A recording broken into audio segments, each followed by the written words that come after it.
Hey guys, Edge 4006. Do another review on my Mossberg 500A Persuader 12 gauge shotgun. Let me go ahead and start from left to right here. Get a good picture of my shotgun here. It does have an aftermarket stock. I'll get into that right now. Standard aluminum receiver, 500A. There is a Picatinny rail aftermarket I put on there from UTG. 7-round magazine, plus one in a pipe. Basic cheapy heat shield, nothing real fancy. I think they came out with some new ones I'm going to look into getting to replace this, but this does work. It just, if you do use it a lot, it will go off. It will start to come loose and you have to tighten it up. And I do have a strap on it.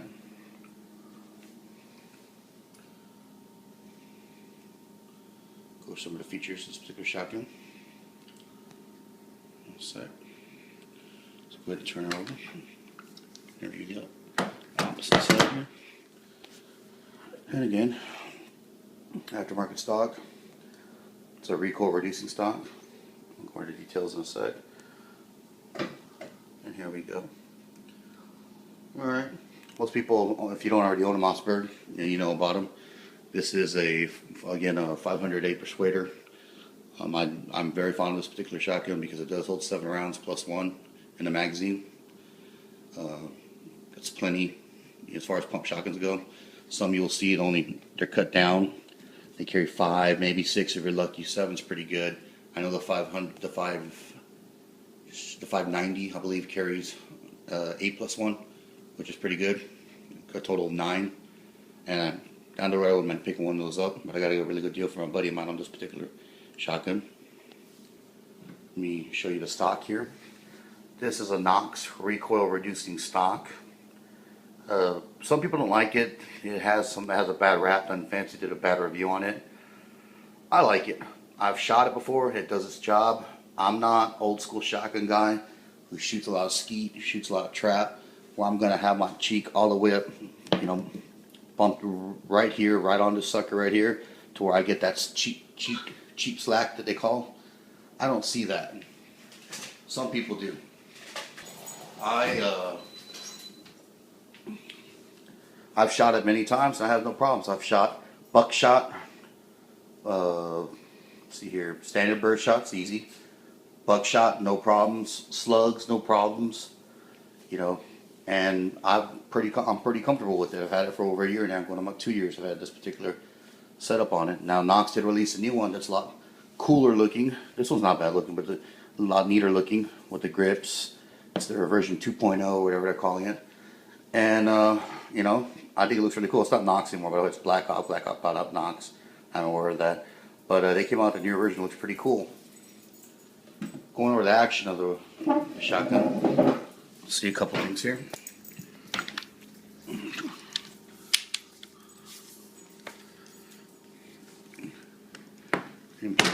I'm not gonna change anything anybody doesn't know already, but where these two meet together, it's pretty good. I had to get in there and get it real tight myself, and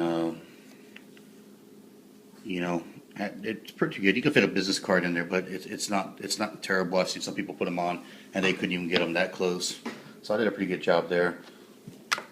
On a Mossberg 500, again, like nobody knows this, I'm going to go over it. This is where you release the slide,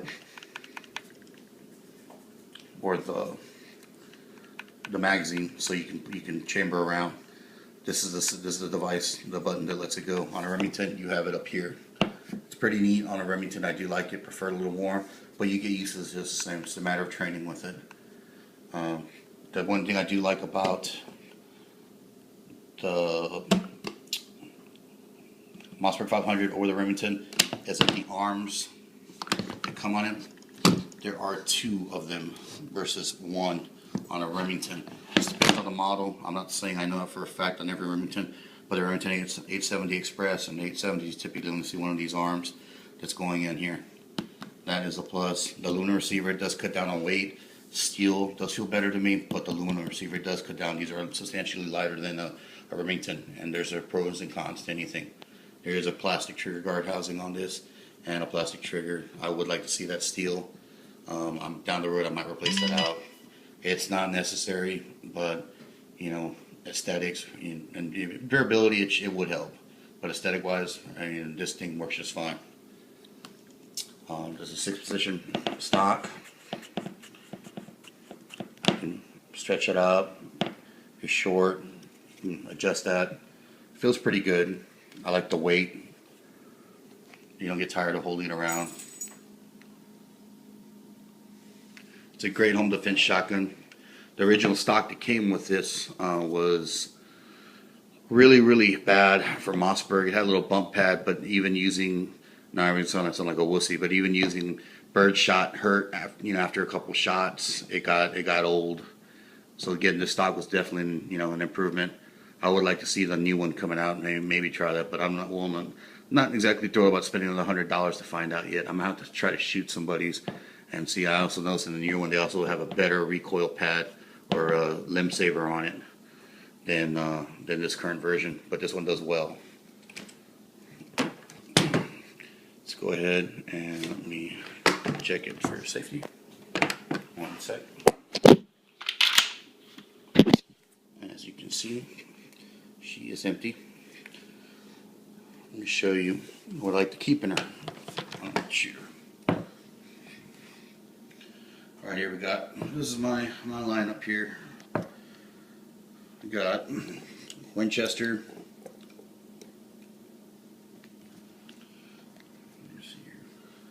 Winchester Super X. These are where are they? Number 2 shot, I believe.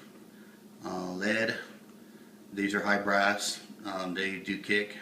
It's number 2 shot lead. That's what I got to start off with. That's what goes in first. As I'm chambering around, that's what's going to come out. Then I got some steel shot, some Kent steel. It's also number 2 shot lead or 2 shot steel. That's what I have for, as if I need to keep firing. Well, that comes next. Those do kick, and those are 3-inch shells here. Yeah, 3-inch, 1/4 ounce. Number 2 steel shot. And to top her off at the end, if I do need to fire, I have this Rio Royal Double Aught Buck. These are really great for the money. You can't go wrong. Such has done a pretty good review on these. I like them. I've shot them. They don't have any of that filler that keeps the pattern or the groups tighter, like some of your more expensive name brand ammo, but they do work well. And you can't go wrong for the price. I can't recall what I bought them last, and I wouldn't even quote because today everything's gone up. But these suckers were about $4. Not even that. Yeah, they're like $4 for 5, or they're less than $1 a shot. I don't remember how much I paid, but they're pretty inexpensive to where I bought almost about 5 or 6 boxes of them. And I keep some more in a little goodie bag I had here. Got some more of that. Some more basic bird shot for whatever reason. I already got a little sack thrown together, and got some Rio in here. At the top, some old school Remington Nitro. These are basic bird shot rounds, but at the top here, what I got handy are extra buckshot in case I do need it. And on the side here, I have good old slug that I found at a buddy's house once. He found it in a sofa. I cleaned it up. Looks pretty good. I'm curious to fire it. It should be fine. It looks within spec. I had to clean the brass if they have a little rust on it. And I also got one more of those Super X, number 2 shot. This ammunition's pretty good. Of course, everybody knows what this is. Get into the PDX 1.4 gauge. It's not just for the look of the ammo. It does look mighty cool. You got the black talon kind of look on there. I guess that's what they're gunning for. Again, you have 1 slug and 3 projectiles coming out of it. They're about the size, about 32 ACP on a little smaller 9mm. So this will do the job. I've shot these, and this particular shotgun shoots them great. I got a couple boxes of that. It's a little overkill in my opinion. This stuff for home protection. I don't live in the biggest neighborhood, or the houses aren't that big, and they're not that far apart from each other. I wouldn't use that. I'd use it if I needed to use it. That's all I had. But I wouldn't use that first because of the slug. I would use it, but you know, it'd have to be that time, I guess. This is what I'm kind of going for at the end. If I designate that, you know, I need this kind of firepower, I need this kind of this, you know, this ammunition is going to be required. Then I'll go double up buck for the last 2 shots, and I'll fill it up some more. I would like to get a side saddle. That's one of the projects I want to do on this. Let's put a side saddle on here, and possibly maybe even something here to get some extra ammunition up there. And the sling I bought originally for it, it works all right, but I would like a better one. This was kind of a $20 sling I put on it. It does the job, but it doesn't have too much slack on it. I would like to get a better one. All in all, I'm pretty happy with the shotgun. I've had it for about 2 years. It does well. I don't shoot it a whole bunch, but when I do shoot, I have fun. My son doesn't like it too much. It kicks a little bit too much for him. But you know, it's there. And even when all this craziness was going on with ammunition, at least shotgun shells, at least here in South Texas, we're keeping their price down to, you know, still you could buy 100 round, or what is it? The big box, you take out skeet shoot, you can buy that for, you still could buy that for like $20. So you couldn't go wrong. And then there's a versatility shotgun. I don't need to really tell anybody, but you know what you can do with it. All kinds of crazy new technology rounds that are coming out, from Flechette, Dragon's Breath, you know, to rock salt, and all kinds of stuff you can put in it. So it's affordable, and you don't even have to go with a pump if you want to get started. You can start off with $100. Get one of those H&R Partner single shots, and that does the job too. If you train with it, you can become proficient enough to where, you know, you'll be effective. Okay, well, here we are. We'll clear the shotgun. It is clear. I did show you earlier it was safe as well, but it is clear. I do have it on safe. Safe's engaged. You know, on a Mossberg, you have a red dot here. Red is dead. Safe is safe. Safe is black is safe. There's a little trick on it to show you. And probably a lot of Mossberg guys know this, but I just want to show the camera. This is a live round, but I'm not going to feed it. I'm just going to put it in the tube. When you have a live round in there and you have multiple, so you want to load 3, a chance, or you fill up the tube. If you ever need to get them out for whatever reason, you need to go ahead and remove the rounds. There is a way to do that without actually cycling the brass through into the magazine and then into the receiver and then spitting them out. You don't have to do that. There's a way around that. There's a little button inside here. You can kind of just, it's not a button, they call it a button, a little extractor or a little thing they clasp the brass next to the magazine loader. You just kind of push it in a little bit with your thumb, and let's see, it might work.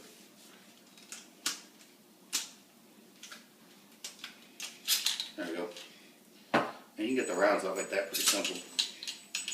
Because when you do cycle them and you do put them through and they go to the receiver and they're spit out that way, you can empty the brass like that, or you can empty the shotgun like that. But it does take a toll on the brass itself, especially if you want to, you want to shoot those, or if you plan to reload down the road. You don't want to do that.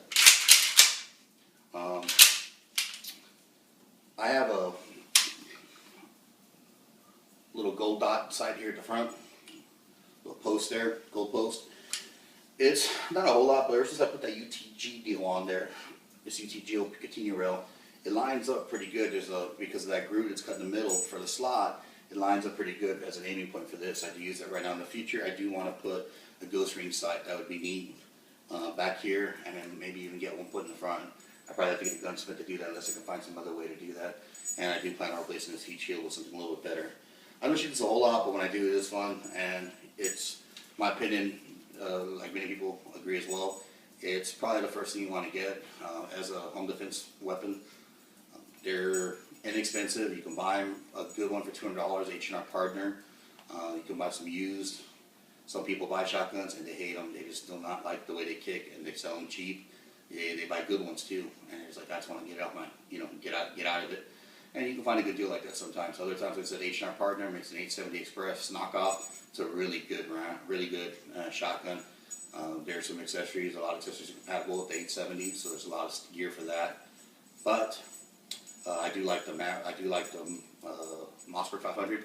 They make a Maverick 88. It's inexpensive as well. And even if you are stripped to $100, you can get one of those H&R Partner single shots A lot of people like to start with their kids with one shot. If you train them with that shotgun properly, you can use it in a home defense situation.